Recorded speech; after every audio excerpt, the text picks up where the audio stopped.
For more videos on people's struggles, please subscribe to our YouTube channel. Hardly a week goes by without alarming news coming from Yemen. The UN has reiterated time and again that the country is undergoing the worst humanitarian disaster of the century. Millions are on the verge of starvation, even as aid has been hit due to the ongoing war.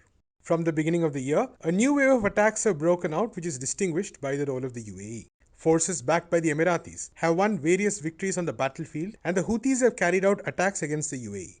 A lot of the Western media has portrayed the Houthis as terrorists or mere Iranian proxies without analyzing the nature of the war in Yemen, which has been going on for 8 years. Rania Khalek of Breakthrough News analyzes the recent conflict. So we've just entered the 7th year of this devastating war on Yemen, which is the poorest country in the Middle East. It was a war that was initiated by Saudi Arabia, Yemen's neighbor, back in 2015 in an effort to try to gain control over who would be in charge of Yemen. And Saudi Arabia got, the US's backing and support for this war, as well as the support and backing of the United Kingdom, as well as the support and backing of the Gulf states in the region, including the Emiratis, who were involved early on. Now, things have continued to deteriorate in Yemen over these past 7 years. When Saudi Arabia first initiated this war, they did it claiming that they could defeat the Houthis and, do what they wanted to do within the course of 6 weeks. And 7 years later, Saudi Arabia, the richest country, one might say in the region, has yet to be able to defeat what is really like a ragtag group of Yemenis who don't have helicopters. They don't have fighter jets. All they have is basically like homemade rockets. So it's amazing that 7 years later, the Saudis haven't been able to win. What happened recently, though, was that, for a while, I mentioned the Emiratis were participating, but for a while, the Emiratis actually stopped direct involvement in the war on Yemen. But recently, they started to back this militia inside Yemen to push the Houthis out of an important province called Shabwa to help the Saudis defeat the Houthis. And this was a very important province. So in response to the Emiratis' involvement, the Houthis hit back at the Emiratis, specifically at Abu Dhabi, and managed to do quite a bit of damage and kill a couple people.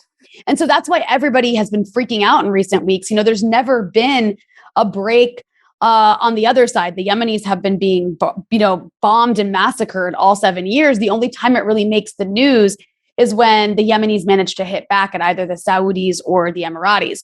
So the point of all this is to say is that the Houthis are showing that there's a price to pay for intervening in Yemen, and that the Yemenis can and will hit back. And in this case, hurt the Emiratis' very delicate economic model. And their economic model is basically one that's reliant on the notion that they're this island of stability for like investment and transportation and money laundering, this island of stability in a very conflict-ridden region.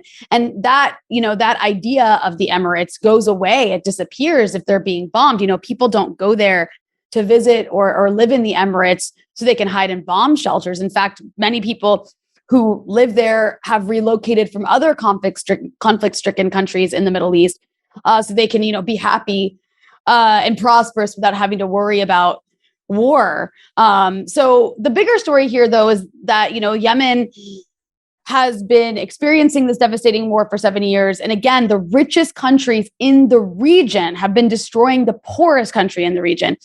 And they're doing it for a few reasons. One is that Yemen is strategically located next to Bab el-Mandeb, which is a very important international oil shipping route. It always goes back to oil.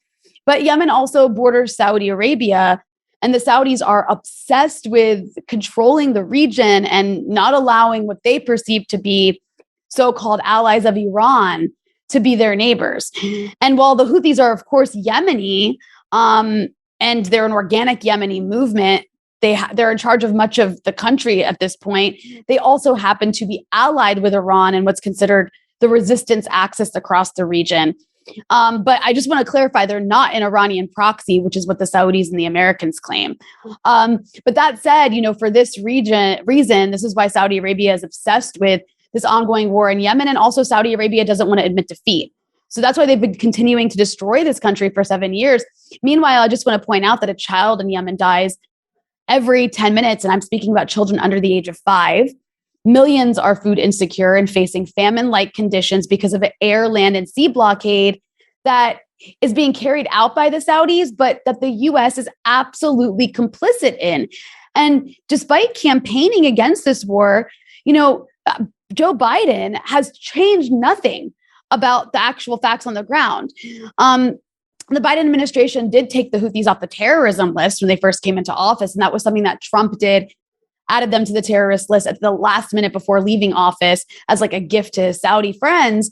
But Biden undid that and did change some of the language surrounding this war, basically saying they would only sell so-called defensive weapons to Saudi Arabia rather than offensive weapons.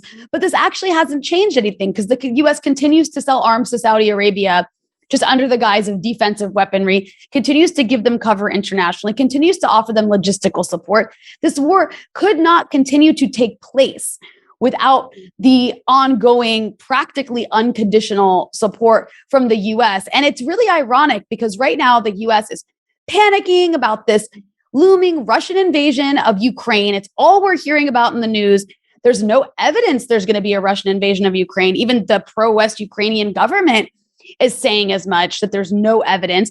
Meanwhile, we have hard, actual evidence of ongoing war crimes, routine massacres against the Yemenis by America's greatest ally in the Middle East. And there is zero concern for this and zero accountability. Throughout the course of the war, there have been constant attempts to push back against the support of the US, UK, and Western countries to the war. Both political movements and rights organizations have sought to pressure governments to cut down on support to the Saudi-backed alliance. How successful have these pressure campaigns been? There has been some pushback both inside the US and internationally. Speaking of the US context, there's been many activist groups, anti-war groups, pushing Congress to stop supporting this war. And there has been some success in terms of getting certain members of Congress to back an end to this war. Bernie Sanders has been one of those people. Chris Murphy has been one of those people trying to restrict weapons to Saudi Arabia. But at the end of the day, this hasn't really worked. Nothing has actually changed. It's a very slow process. As you know, inside the United States, it's almost always a deadlock, and it's very difficult to really push back against weapons sales in a country that is, our entire economy is just dependent on selling weapons, because you have not just the weapons industry lobby that, spends a lot of money making sure that senators and representatives are in their pockets, but you also have a great deal of lobbying directly by the Saudis and Emiratis, as well as, an entire think tank industry in Washington, D.C., made up of people who work at think tanks that receive a significant amount of funding, millions and millions of dollars from the Emiratis and from the Saudis. So this is one of the, I think, biggest challenges to dealing with this issue domestically, is the fact that there's an entire lobbying apparatus, both from these countries as well as from the weapons industry, that has so many senators and Congress people on their payroll that even though it does make it into the news sometimes, and even though there's been a few votes in Congress to try to limit these weapons sales to Saudi Arabia, it hasn't been that successful. And there's always loopholes. Just like with the Biden administration itself saying we're not going to sell offensive weapons to Yemen. When this happened, when the Biden administration announced this, it was perceived as a victory for those who want this war in Yemen to end. But a year later, as we've seen, that language doesn't really mean anything, because you can just continue to sell, make billions of dollars in weapon sales to the Saudis under the auspices of protecting Saudi sovereignty and giving Saudi Arabia the ability to defend itself, much like, the US does with the Israelis. So, so far, there's still ongoing efforts to try to push restrictions on sales to Saudi Arabia through Congress, but that's going to take time. And thus far, there's been a lot of pushback against that pushback. On the international level, it is true that the UN has continued year after year to describe the war in Yemen as the biggest humanitarian catastrophe in the world.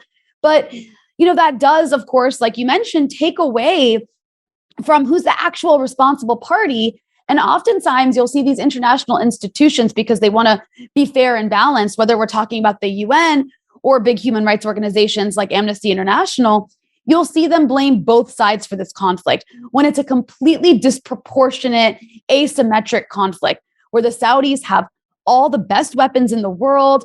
They have militias. The UAE at one point had militias. There's mercenaries. They're paying mercenaries to go fight in Yemen from all kinds of different countries against the Houthis, who sometimes are wearing sandals and lobbing homemade rockets.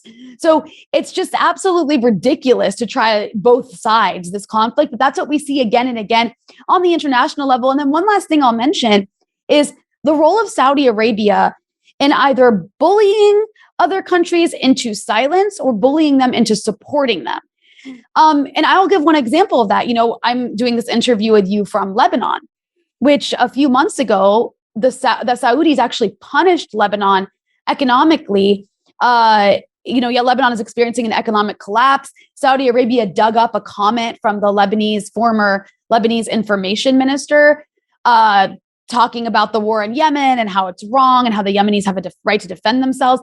They dug up on that comment, and as a result, for the last several months, have continued to economically punish Lebanon by refusing to accept Lebanese imports and refusing to export items to Lebanon. Well, Lebanon is experiencing an economic collapse, and Saudi Arabia was a huge market for Lebanon. So this worsened the economic collapse.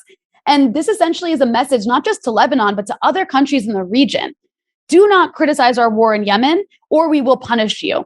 And that is what Saudi Arabia has continued to do. And as a result, countries around the world who are also allied with Saudi Arabia, that are less powerful countries, have remained silent on this war. So it's a huge uphill battle to end this.